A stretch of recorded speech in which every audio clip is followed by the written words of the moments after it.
Did the temple picture God's plan of salvation and the temple in heaven? How can we now serve the living God? Let's begin in 2 Chronicles chapter 3. What did the exterior of the temple look like on Mount Moriah?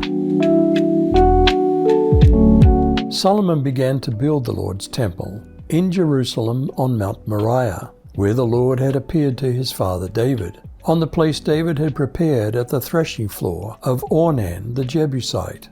He began building in the 2nd month of the 4th year of his rule. Solomon laid the foundation for these structures in order to build the temple of God. The length, according to the old standard of measurement, was 90 feet and the width 30 feet. Across the front of the temple was a porch as long as the temple was, and 30 feet wide and 30 feet high. He covered the inside walls with pure gold. What did the interior of the temple look like on Mount Moriah? Solomon had the inside walls of the temple's main room paneled first with pine and then with a layer of gold, and he had them decorated with carvings of palm trees and designs that looked like chains. He used precious stones to decorate the temple, and he used gold imported from Parvaim to decorate the ceiling beams, the doors, the door frames, and the walls. Solomon also told the workers to carve designs of winged creatures into the walls. The most holy place was 9 meters square, and its walls were covered with over 20 tons of fine gold. 570 grams of gold was used to cover the heads of the nails. The walls of the small storage rooms were also covered with gold.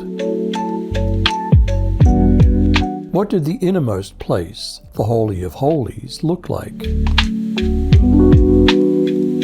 In the most holy place, he made 2 cherubs of wood and overlaid them with gold. The wings of the cherubs together extended 20 cubits. One wing of the one of 5 cubits touched the wall of the house, and its other wing of 5 cubits touched the wing of the other cherub.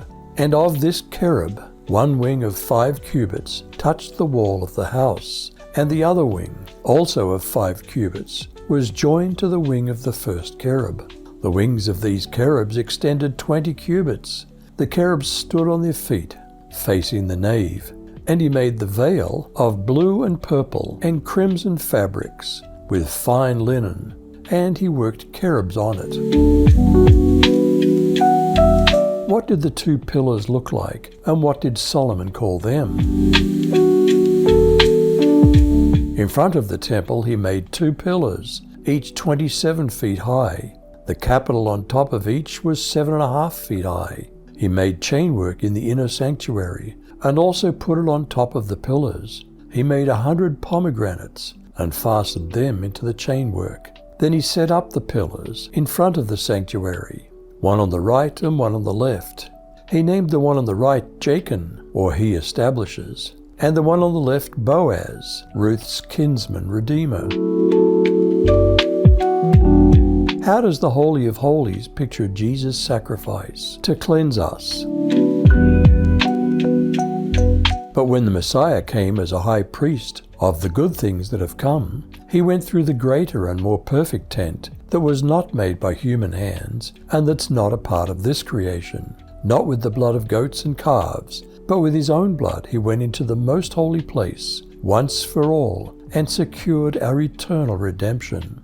For if the blood of goats and bulls and the ashes of a heifer sprinkled on those who are unclean purifies them physically, how much more would the blood of the Messiah, who through the eternal Spirit offered himself unblemished to God, cleanse our consciences from dead actions, so that we may serve the living God? Did the temple picture God's plan of salvation and the temple in heaven? How can we now serve the living God? You decide.